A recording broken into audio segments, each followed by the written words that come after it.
నువ్వు నీకు కాకపోతే ఆ శాపం వాడు భరిస్తాడులే అన్నారు. అందుకని పాపం ఉత్తపుణ్యానికి ఈ జయంతుడికి ఆ రూపం వచ్చింది. ఏ రూపం? కాకి రూపం. అక్కడ ఆసురీ ప్రవృత్తి ఏర్పడింది. ఆసురీ ప్రవృత్తి అంటే ఏమిటి? స్త్రీని చూడకూడని ప్రదేశాల్లో చూడాలనే కోరికను కలిగి ఉంటాం. ఇంతకన్నా వివరంగా నేను చెప్పకూడదు. చూసిన తర్వాత దాన్ని పొందాలి అనేటువంటి కోరిక కలిగి ఉండటం. మూడవది, ఎట్లాగైనా బాధించాలి ఆమెని, ఎట్లాగైనా బాధించాలి. ఈ దుర్మార్గుడు చేసిన పని ఏమిటండి? సీతమ్మను చూడటం మొదటి తప్పు, వాళ్ళిద్దరూ ఏకాంతంలో ఉండంగా చూడటం రెండో తప్పు, మూడవ తప్పు ఆమె వక్షస్థలం గాయం చేయటం మూడవ తప్పు. అందుకని వీడి వ్యవహారం తెలుసు కాబట్టి బ్రహ్మాస్త్రాన్ని అనుసంధానం చేశాడు, దర్భపైన ప్రయోగించాడు. అది పరిగెత్తింది, వెంటబడింది బ్రహ్మాస్త్రం. దర్భ కాదండి, రాముని చేతిలో గడ్డి పరగ కూడా బ్రహ్మాస్త్రం అవుతుంది. అధర్మాత్ముని చేతిలో బ్రహ్మాస్త్రం కూడా గడ్డి పరగ అవుతుంది. పరిగెత్తాట ముందు, వాళ్ళ నాన్న దగ్గరికి వెళ్ళేటండి. నాన్న నాన్న కాపాడు అన్నాడు. ఏమైందిరా? రాముడు నా మీద అస్త్రం ప్రయోగించాడు. రాముడు ప్రయోగిస్తే ఏం చేయలేను, రఫా వదలగా అన్నాడు. పిత్రాచపదిత్యక్తగా అనేక లోకాలు తిరిగేటండి వాడు, అనేక లోకాలు తిరిగేట. రక్షించేవాడు ఎవడు కనపడలా. దీన్ని బట్టి వాడు స్వర్గం బ్రహ్మలోకానికి పోయాడు.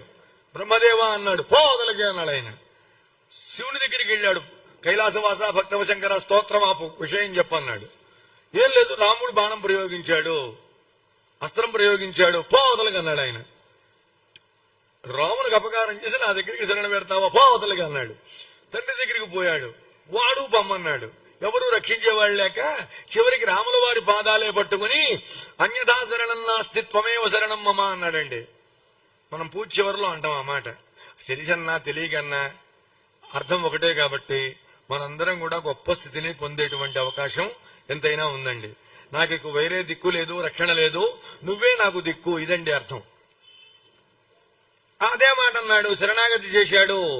అప్పుడు రాముల వారు ఒక మాట అన్నాడండి, అద్భుతం. ఈ విషయంలో కాకాసురుడిని కూడా నేను మెచ్చుకుంటానండి. ఏమయ్యా, నా అస్త్రాన్ని వెనక్కి తిప్పితే రాదది, దానికి నీకు ప్రాణాలు కాపాడబడాలి అంటే నీ శరీరంలో ఒక భాగాన్ని సమర్పించు అన్నాడు. చూడండి, సర్వేషు గాత్రేషు శిరఃప్రధానం, సమస్తమైనటువంటి శరీరానికి ప్రధానమైనటువంటిది ఏది అంటే శిరస్సు అండి. అవునా? ఇప్పుడు ఆ శిరస్సు పోకుండా కాపాడాడు ఎవరు? రాముల వారు. అందుకని నీ శరీరంలో ఒక అవయవాన్ని నాకు ఇచ్చేసేయి అని అన్నాడు. కాబట్టి వెంటనే సర్వేంద్రియాణం నయనం ప్రధానం, అది కాకాసురుని గొప్పతనం. ఇంద్రియములలోకెల్లా గొప్పదేది అంటే కన్నండి. అందులో కూడా కుడి కన్ను. ఈ కుడి అనేది పురుషతత్వానికి ప్రతీకండి. ఇంతవరకు తనలో పురుషాహంకారం, పురుషాధిక్యం ఉందండి. అది మొత్తాన్ని పోగొట్టుకున్నాడు. రామా, నీ అస్త్రానికి నా కుడి కన్ను ఇస్తున్నానన్నాడండి. ఈ అస్త్రం వెళ్ళింది, కుడి కన్నును తీసుకుంది.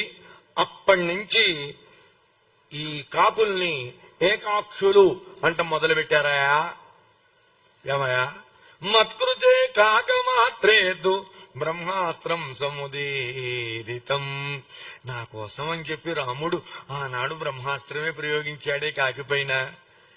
అంత అపకారం చేసిన కాకినే రక్షించాడే, నా విషయంలో ఎందుకయా ఇంతగా ఆలోచిస్తున్నాడు రాడే అని పాపం బాధపడుతోందమ్మ.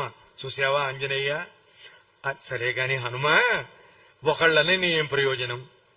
రాముడు గాని లక్ష్మణస్వామి గాని వాళ్ళిద్దరూ కూడా పురుష వ్యాఘ్రులు, అంటే పురుష శ్రేష్ఠులు. వాళ్ళిద్దరూ కూడా పురుష శ్రేష్ఠులు.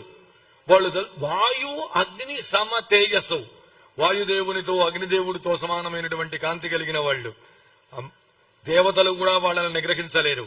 దేవదానవ యక్ష గంధర్వ కిన్నర కింపురుషాదుల్నే కాదు, రాక్షసుల్నే కాదు, దానవుల్నే కాదు, అసలు ఈ సమస్త లోకాలు ఎదురొడ్డి వచ్చిన నిర్జించగల సామర్థ్యం కలిగిన మహానుభావులు, మహావీరులు.